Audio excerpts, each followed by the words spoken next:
जहां पूरा Hindustan independence day की तैयारी कर रहा था, वहीं Indian government owned shipping corporation of India के एक शिप पर ऐसा धमाका होता है जिससे कि पूरी शिपिंग इंडस्ट्री हिल जाती है। एक ऐसा धमाका जिसमें ना कि सिर्फ 2 लोग मरे बल्कि 3 लोग लापता भी हो गए। वो धमाका इतना जबरदस्त था कि 2 लोग जिसकी मृत्यु हुई, उनके डेड बॉडीज को सिविल से उठाया गया, कलेक्ट किया जा रहा था पार्ट बाय पार्ट। ऐसा क्या हुआ कि इतनी दर्दनाक मौत हुई 2 लोगों की शिप पर, एक कैडेट और दूसरा ओएस ऑर्डिनरी शिप में। तो चलिए इस चीज को पूरे विस्तार से जानते हैं। तो 14 अगस्त 2018, हालांकि उस टाइम हम इंस्टीट्यूट में थे और इंस्टीट्यूट में भी ये खबर हम लोगों तक पहुंची थी। 7:15 बजे जस्ट कि धमाका ही हुआ। मुझे लगा पता नहीं मिसाइल भी दिया है, क्या हुआ है, क्या है। इस लेवल का धमाका कहता है ना, जैसे बांदर और दूर से आवाज आती है, दिन में चर्चा, वैसे ही। और हाथ में ऐसे शिपिंग कॉर्पोरेशन ऑफ इंडिया का एक शिप जिसका नाम देश वैभव है, जो कि 333 मीटर 333 मीटर लंबा शिप, जिसका अगर विड्थ का बात करें तो 60 मीटर उसका चौड़ाई था और 333 मीटर लंबा, और उसके डेप्थ की बात करें तो उसका डेप्थ 30 मीटर से भी ज्यादा था। वो शिप फुजैरा के लिए जा रहा था और उसका बीच में वो लोग ओमान के बाहर, ओमान से थोड़े से दूर पर ड्रिफ्ट कर रहे थे और अपने कार्गो टैंक को प्रिपेयर कर रहे थे ताकि वो लोग आगे चल के कार्गो लोड कर पाए। उस प्रिपरेशन में चल रहा था पर्जिंग। ये एक ऐसा टर्म है जो कि ऑयल टैंकर पे यूज होता है जब हम लोग कार्गो टैंक को प्रिपेयर करते हैं लोडिंग के लिए। उसमें बहुत सारे सेफ्टी प्रिकॉशंस लेने होते हैं क्योंकि एक गलती आपका जिंदगी खत्म कर सकती है। और ये जो भी ऑयल टैंकर हो, चाहे कोई भी टैंकर हो, केमिकल, गैस टैंकर, इन सब जगह पर बहुत ज्यादा सेफ्टी प्रिकॉशन लेना पड़ता है। आप कोई भी सेफ्टी बाईपास नहीं कर सकते हो।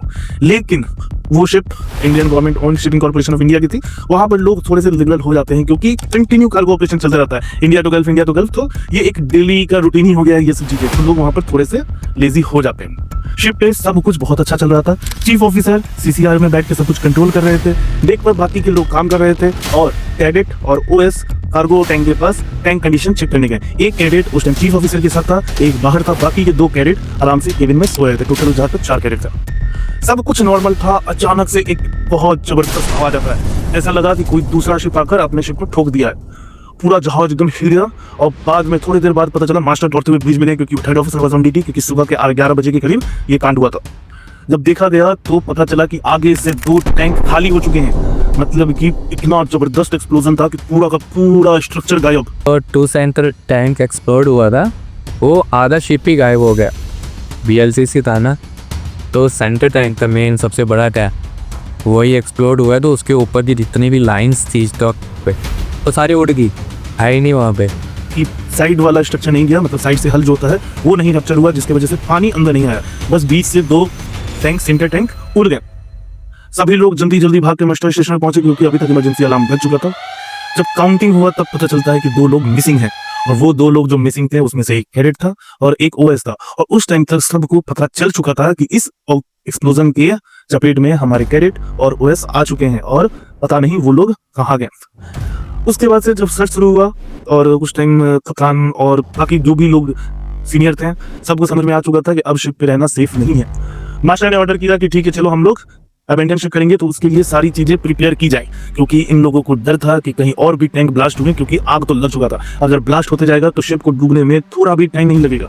इसी वजह से प्रिपरेशन करने के लिए बोल दिया गया। लेकिन पब्लिक इतनी पैनिक हो चुकी थी कि उनको कुछ समझ में नहीं आया। भले ही हम लोग चाहे जितना भी ड्रिल कर ले, कुछ भी कर ले, लेकिन जब इमरजेंसी सामने आता है तो दिमाग काम करना बंद कर देता है। सबसे बड़ी गलती क्या हो गई वहां पर, जो भी लोग इमरजेंसी प्रिपेयर करने के लिए गए वो लोग स्टारबोर्ड लाइफ बोट पे गए और वहां कुछ मिस्टेक हुआ, लाइफ बोट खुला ही नहीं, एक हुक पे लटक गया। तो वो साइड वाली लाइफ बोट्स थी, तो साइड में रहती और स्टारबोर्ड में, तो फॉरवर्ड क्लैम्प नहीं खोला, फॉरवर्ड क्लैम्प खोल दिया, हाफ क्लैम्प नहीं खोला और लोअर कर रही।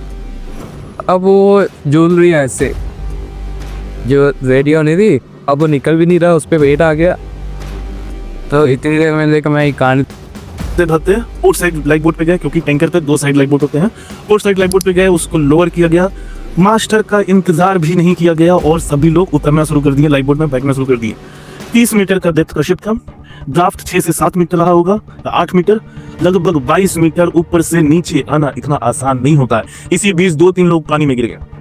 और पानी में गिरने के बाद आपको लगता होगा कि समुद्र में स्विमिंग करना इजी है, नहीं है इजी। जब स्वेल होता है, करंट होता है, तो स्विमिंग करना बहुत ज्यादा टफ हो जाता है। ये तो अच्छा था कि सभी लोगों ने लाइफ जैकेट पहन रखी थी, तो जो वो 3 लोग बहे वो बह गए। बहुत तो लोग थे, जो 4-5 लोग थे, वो लाइफ बोट पकड़ लिए, लाइफ बोट में बैठ गए। मास्टर अभी भी ब्रिज पे है, जब तक मास्टर कमांड ना दे तब तक शिप को छोड़ना अपराध है। लेकिन यहाँ किसी को कुछ समझ में नहीं आया, सभी लोग फटाफट उतरने लगे। अब ब्रिज पे कैप्टन है, चीफ ऑफिसर आगे देखने गए हैं कि क्या हुआ है, कैडेट ब्रिज पे आ चुके हैं, और बाकी 2-4 लोग जो हैं वो लोग तैयारी कर रहे हैं शिप से उतरने की, और कुछ लोग लाइफ बोट में हैं, कुछ लोग बह गए। जब आप गूगल पे सर्च करोगे तो आपको पता चलेगा ये सारी चीज़ों के बारे में कि कौन कौन बहे हैं। शायद सेकंड इंजीनियर बहे, एक ओएस बहा, एक ऑयलर और एक केवी बह गया था पानी में। बाद में उनको ओमान नेवी ने रेस्क्यू कर लिया था। लेकिन ये बहुत ही अलग ही तरह का किस्सा हुआ, लेकिन किस्सा यहाँ खत्म नहीं होता। सब कुछ नॉर्मल हुआ थोड़ी देर बाद, जब आग बुझ गई, शिप को छोड़ना नहीं पड़ा, वापस से जो लोग भी नीचे उतरे थे वो लोग वापस शिप पर आ गए, सबको वापस बुला लिया गया शिप पर। अब शुरू हुआ कि देखने के लिए कि कैडेट और ओएस कहाँ हैं। तब पता चला कि जब एक्सप्लोजन हुआ था और वो नंबर 2 के सेंटर टैंक में हुआ था, मतलब अगर देखा जाए तो नंबर 2 सेंटर टैंक 60 से 70 मीटर के लेंथ पे रहा होगा, और वहां से उनका बॉडी उड़ के ट्यूब डेक पर आगे गिरा। ट्यूब डेक यानी शिप का सबसे पिछला हिस्सा लगभग 250 से भी ज्यादा मीटर का डिस्टेंस कवर किया उनका डेड बॉडी एक्सप्लोजन के बाद। और अपनों पे फोटा होगा नहीं, वो जाके सीधा रेलिंग पे चिपका था, और आधा तो वो रेलिंग पे रुक गया था, आधा वो जस्ट स्कैटर हो गया था, छोटे छोटे। अच्छा, बॉडी पार्ट से स्कैटर हो गया पूरा? हाँ, मीन्स वो सीधा आके रेलिंग पे बचा ना, मोटा का आधा तो फोर्स, ब्लंट फोर्स की वजह से जो ऊपर का बॉडी बची है, नीचे का पूरा स्कैटर हो गया ऊपर, पूरा वो डेक पे स्कैटर हो गया। तो फिर शाम को फिर उनको शॉवल से इकट्ठा करना बॉडी पूरी कुछ चुकी थी बस। और फिर उसके फिर ओमान नेवी को फिर अंदर इस दूसरे कॉटी एनोर की ओमान नेवी को दूसरे दिन ही बंदे, पहले दिन वो सीधे आकर गिरा ट्यूब डेक पे। ट्यूब डेक पे गिरने के बाद बॉडी की स्थिति ऐसी थी कि बॉडी को उठाने के लिए श्वेल का यूज किया गया, जिसको हम लोग बिलचा बोलते हैं। उससे बॉडी को उठा के एक जगह पर किया गया, ऐसा कंडीशन हो गया था उनके बॉडी का। बाद में उनके बॉडी को शोर के हेल्प से बाहर भेजा गया।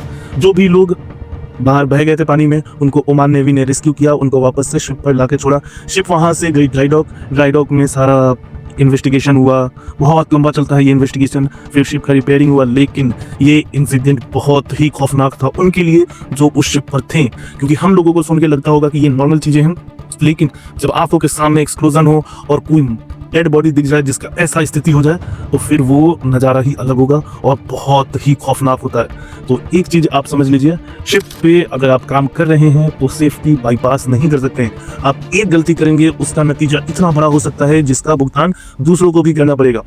यही चीज़ें हुई थी वहाँ भी, कुछ ना कुछ तो सेफ्टी बाईपास हुआ था। ये सब चीजें बाद में इन्वेस्टिगेशन में आई कि क्या क्या गलतियां हुई थी उस समय, जो कि उसके बाद से कंपनी में सर्कुलर आया और उस चीज को स्ट्रिक्टली फॉलो किया जाता है।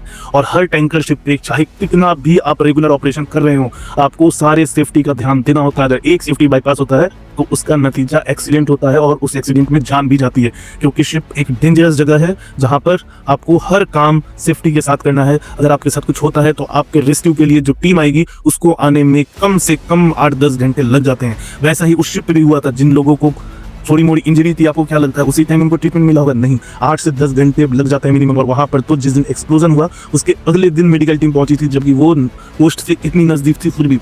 और यही होता है, इतना जल्दी इमरजेंसी टीम भी नहीं पहुंच पाता है।